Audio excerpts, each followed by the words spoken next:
Reward skills. We have already introduced you to some new terms, including our new friend, reward prediction errors. But we want to introduce you to some additional new language in this episode of Learning About Dogs. I'm Sue McGuire, a TACO graduate involved in animal sheltering for almost 20 years. And with me, of course, is Kay Lawrence of Learning About Dogs. Before we continue the conversation of reward skills, we must talk about conditioning, classical and operant. It's one of those topics that we think we have learned, but maybe not. I know I appreciated a tidying up of my understanding and its real-time application. Then, let us introduce you to our new friend, reward predicting stimulus.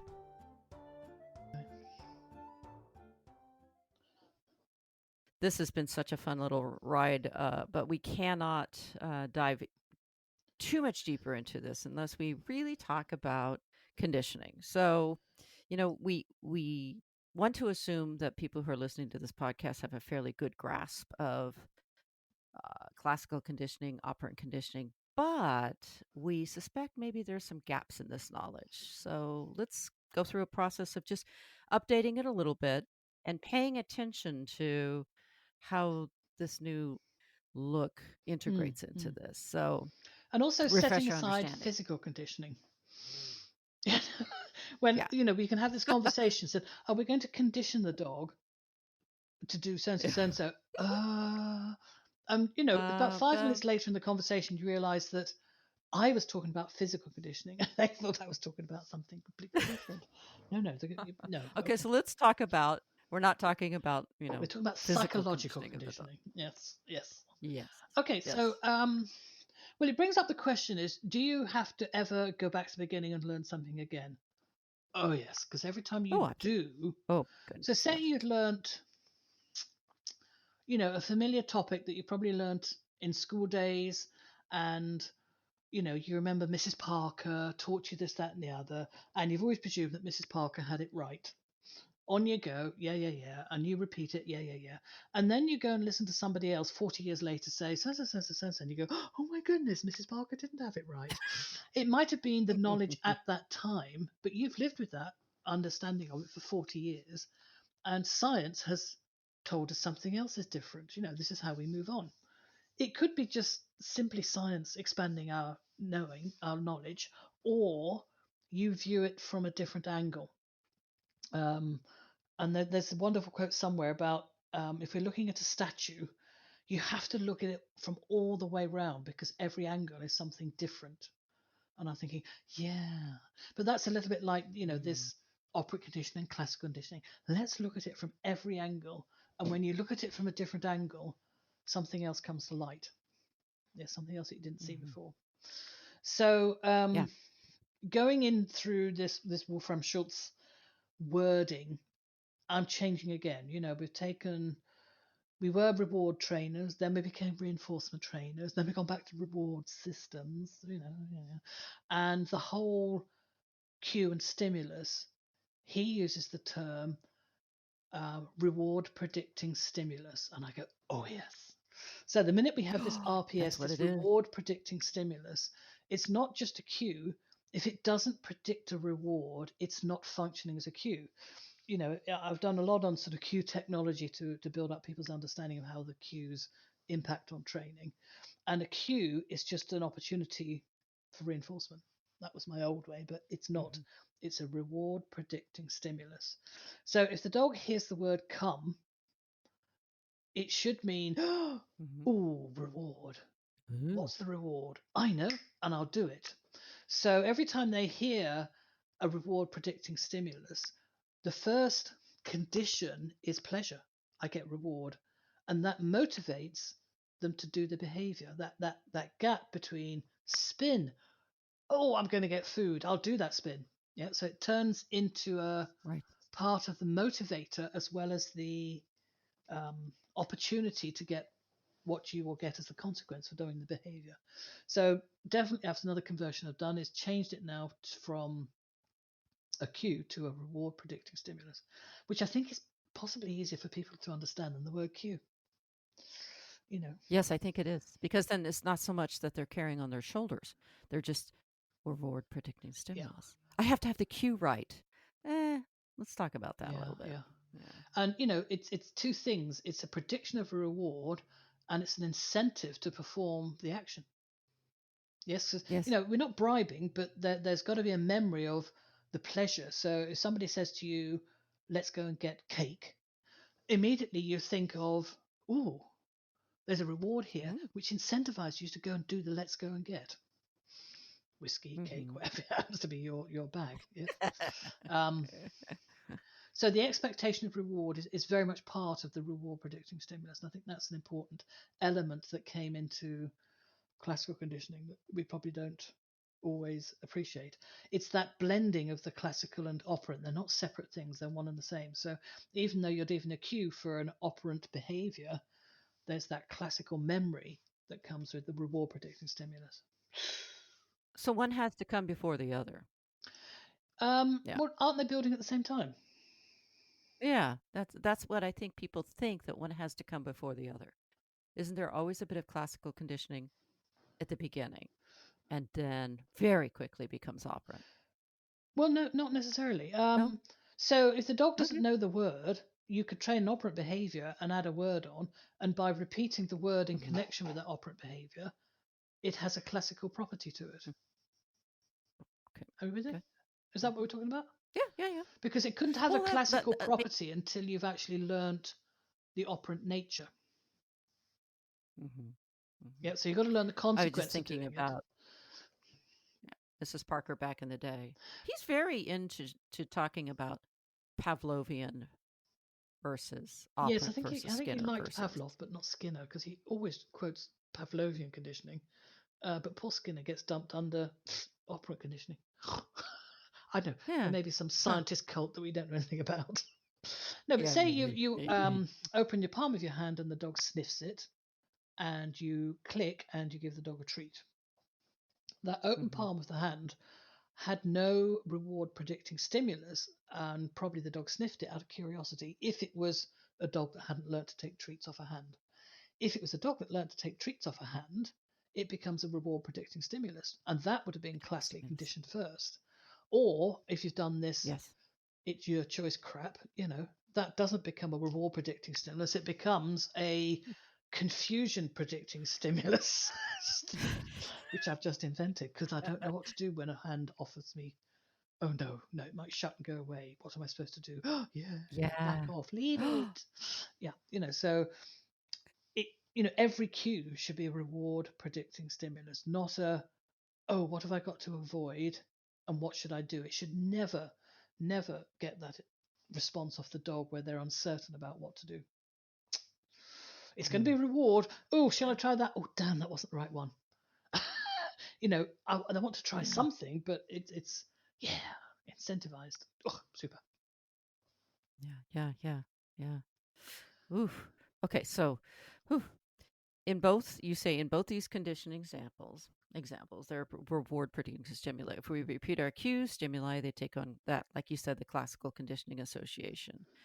The cue that leads to reward will be both an operant opportunity and a paired positive response before the action has even begun. Mm. Ha.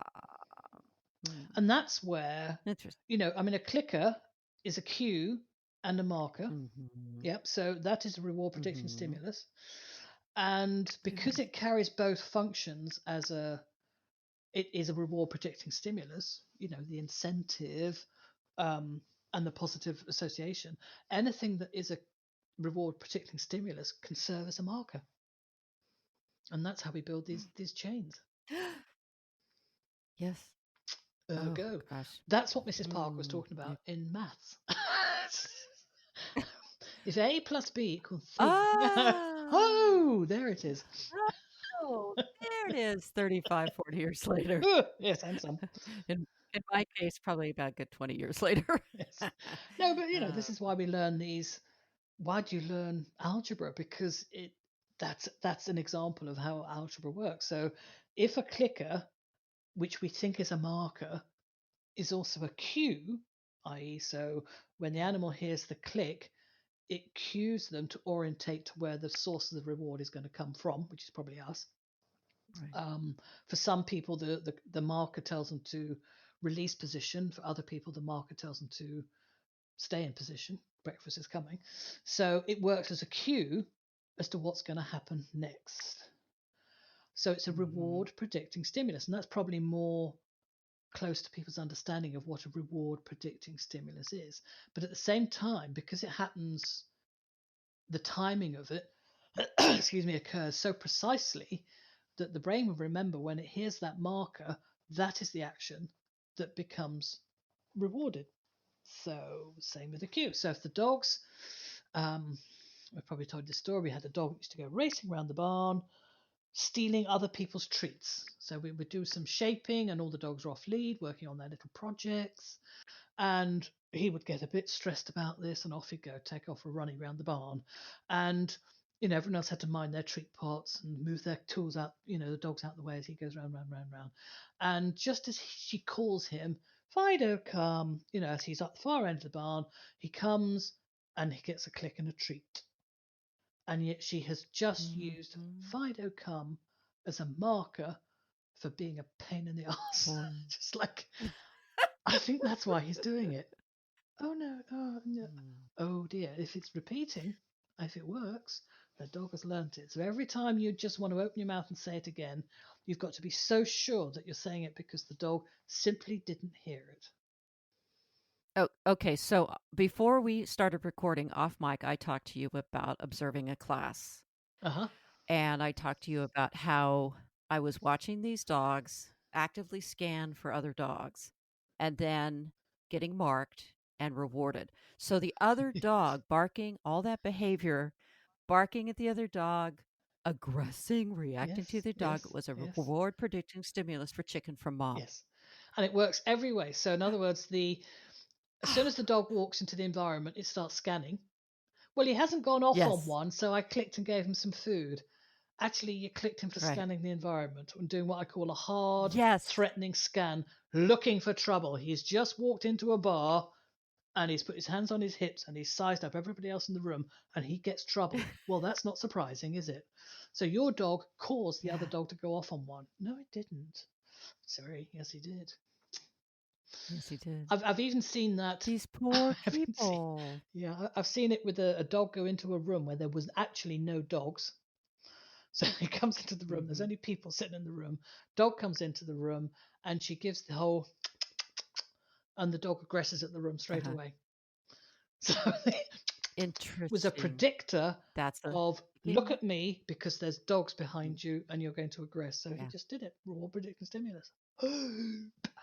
Yeah. Oh God. So it sounds a bit of a long thing, but I think because we say it's exactly what it is, it's a reward predicting stimulus.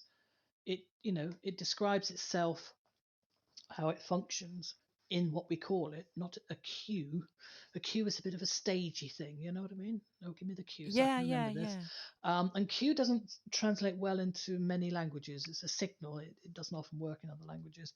It's not a command. Yeah, I think it's... There's no confusion here. If it's not a reward predicting stimulus, it could be a punishment predicting stimulus. So the reward is written into the word there. Yeah. So we've changed the world. I think it's really interesting too. Is although you say on hearing a familiar cue, RPE, the response will be a prediction of reward pleasure followed by an attentiveness, memory searching. Yes. Memory searching and preparedness to perform the action that matches it. So just in those examples that we were talking about, it's like, and also you talk about it, it's a reward prediction stimuli in some conditions, right? Not just a singular of plural. So that kind of opens up which of this is the relevant stimulus, you know? Yeah. And also it could be, so in other words, which senses are stimulated under those conditions. Now, if a dog walks into a new place, it might be the novel nature of the place, or it might be the scent of other dogs in the place that's the stimulus. So the dog smells it, sees it, has no memory of it. That's the stimulus to be on alert. Yeah. But how do we manage to do what we do? Well, sometimes It's by, it's not well, fun. this is where it works backwards the other way into science. We do what we do and we go, gosh, that's working. Either we make up stories as to why it's Mhm. working. It's just such a clever dog. He understands every word I say. Or we shove that back and go, okay, what's exactly happening here so we can understand it more and apply it to other situations. So this is the same. Yeah. If I came to your classes and taught them how I understand what a reward predicting stimulus is, these people that have already heard it 100 times from one person hear it from another person. Oh, well, that's different. Now I understand it more. So how many people can you hear it from? Never enough. Every time we Mhm. hear it, you Never think, enough. Mhm. oh, that's a little different. I Mhm. hadn't seen it like Mm. that before. That helps my understanding. So it's that broad aspect of looking at things from different ways, that changes our understanding of something. Mm. Mm. Ugh, this is big. Hmm. I'm trying to think how I'm going to go back to this person's class and maybe be that 20th person who said, you're actually teaching something you didn't mean to teach. Mm. Mm. Yeah. Mm. Mm. But I always seem to And be then that maybe, person. So. well, what do you think is happening here? See if you can set up a Yeah. Yeah. situation whereby you have a tape recording of barking. Yep, when the dog turns and aggressive Uh-huh. straight at the barking, and then the person gives it chicken. You can almost do a parallel, like rustle a crisp bag, and the dog orientates to the Mm-hmm. rustling of the bag of, what do you call them, chips, whatever, something that biscuits. Go Chips. cook it. So we would say you open the biscuit tin, yeah, and the dogs are woof there straight away, Yeah. yeah, and because they've come straight away, Right. you give them the biscuit. Same thing, exactly the same thing. Mm-hmm. It's a Mm-hmm. reward predicting Mm-hmm. stimulus. Because last time she Whew, opened the biscuit tin, boy. she dropped the whole lot on the floor. And you're That hasn't surprised happened since, but it might. how far away the dogs can hear that biscuit tin go off. We did a presentation some time ago, and it was being translated into Spanish. And my dogs are often in the garden, and I have the window open, and I'm working upstairs. And as I close windows, and I mean the computer windows, it makes a certain sound. Yes, whatever, I can't remember now, but if Oh, you yeah. close, Yeah. Yeah. any computer, it makes a sound as it's going down. My dogs would hear that sound and set off for the gate and be all aroused. We're going for a walk because it was a reward predicting stimulus. Yeah. And this was translated Stimulus. into Spanish that as the dogs heard the windows, the wrong windows, you with me? The windows closing that we look Yeah. out of. Yeah. Yeah. And you can see all their faces just like, it's like, no, the computer windows. The dogs recognize the sound, or if you shut a computer down, or and it predicts that you're going to go and do A, B, C, and D, and then the dogs will go for a walk. They will pick up what's happening at A and B because they're all in a Oh, yeah. long chain of sequences that lead to a rewarding event. Yeah. I think what's really important for people to understand is that if they wrap their brain around this reward predicting stimulus, then it's not necessarily a reason to freak out. What it is um, ammunition, if you will, to be attentive to the landscape that we've Mm, already talked mm, about. mm, mm. That what is it in the landscape that might be possibly predicting something? It doesn't mean that you have to eliminate all this stuff or I could just imagine people going, "Oh my God, this is going to be, I have to go back to being, no, Oh, no, no, it's no, just no. an I awareness." mean, even if you switch the television off, it can be reward predicting stimulus. If you then go to the kitchen and Yeah. get your dog a bedtime biscuit, so many things can be Absolutely. these. A friend of mine used to put hairspray on before she's going out with the dogs. Oh, okay, so she's only got to Mm. start doing an aerosol, and the dogs will go to the door. It's like, you know, Yeah. Oh. So, yeah, it's at the very point the dog hears or sees the cue, we want them to certainly think first reward pleasure. That's yeah, what we yeah, yeah. want. That's our Oh, world, it's not important. where's the dog and where can Yeah. I, where do I have to aggress to be safe? For more information and links to articles and courses, including this fabulous reward skills course, be sure to look at the episode notes. Tell a friend, fellow trainer, dog person to take a listen to the podcast and give us a rating on Apple iTunes or your favorite podcast platform. Thanks for listening.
For more information and links to articles and courses, be sure to take a look at the episode notes. Tell a friend, fellow trainer, or dog person to take a listen to the podcast. Thanks for listening.